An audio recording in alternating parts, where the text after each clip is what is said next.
نحمدہ ونصلی علی رسولہ الکریم، اما بعد۔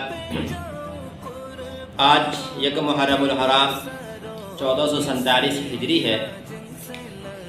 یکم محرم الحرام کو سیدنا فاروق اعظم رضی اللہ تعالیٰ عنہ کی شہادت ہوئی، اور یکم محرم الحرام سے پہلے تقریباً 26 یا 27 ذی الحجہ کو سیدنا فاروق اعظم رضی اللہ تعالیٰ عنہ پہ قاتلانہ حملہ ہوا۔ وہ حملہ کرنے والا کون تھا؟ وہ مغیرہ بن شعبہ رضی اللہ تعالیٰ عنہ، ایک صحابی ہے، ان کا غلام تھا ابو لولو۔ یہ مجوسی تھا، ایرانی تھا، اور یہ عیسائی تھا۔ یہ ایک مرتبہ حضرت عمر رضی اللہ عنہ کے پاس آیا اور اپنے آقا کے آگے شکایت کی کہ وہ مجھ سے پیسے زیادہ لیتے ہیں، میں کام کم کرتا ہوں۔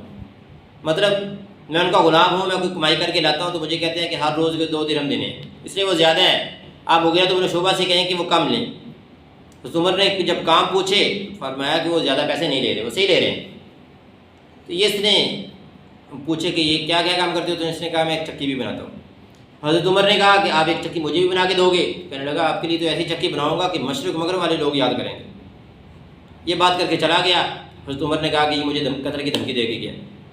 صحابہ نے کہا کہ اگر یہ قتل کی دھمکی دے کے گیا تو ابھی ہم اس کی طبیعت سیٹ کر دیتے ہیں، ابھی اس کا علاج کر دیتے ہیں۔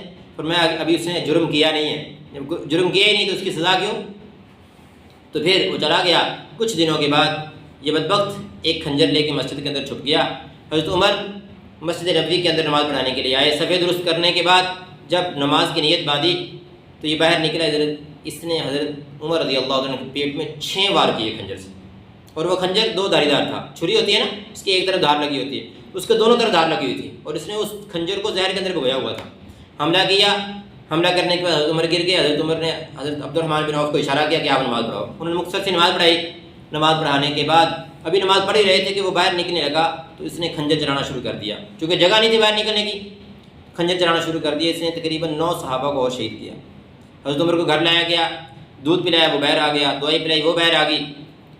3 دن یہ زخمی رہے، اور چوتھا یکم محرم کو ان کی شہادت ہوئی۔ جس دن شہادت ہونی تھی اس دن حضرت عبداللہ ابن عمر سے کہا کہ حضرت امی عائشہ صدیقہ کے پاس جاؤ اور جا کے کہہ دو کہ میری چاہت یہ ہے کہ میں اپنے پیارے حبیب کے ساتھ دفن ہوں، اب مجھے ان سے اجازت لے کے آؤ۔ ان سے اجازت لے کے واپس آئے تو انہوں نے کہا ٹھیک ہے، یہ جگہ تو میں نے اپنے لیے رکھی تھی۔ رونے لگی، لیکن اس جگہ پہ میں کس کو دیتی ہوں؟ آپ حضرت عمر کو دیتی ہوں۔ حضرت عمر کے لیے جب وہ خوشخبری لے کے آئے تو فرمایا کہ ٹھیک ہے، اب میں جب میری شہادت ہو جائے، میری موت آ جائے تو دوبارہ میرے جنازے کو لے کے جانا، ہو سکتا ہے میرے زندہ ہونے کی وجہ سے وہ شرم کر رہی ہو۔ جنازے کو لے جایا گیا تو انہوں نے کہا مرحبا بعمر، یہ کہہ کے باہر آ گیا۔ حضرت عمر کو وہاں پہ دفن کیا گیا۔ تو یکم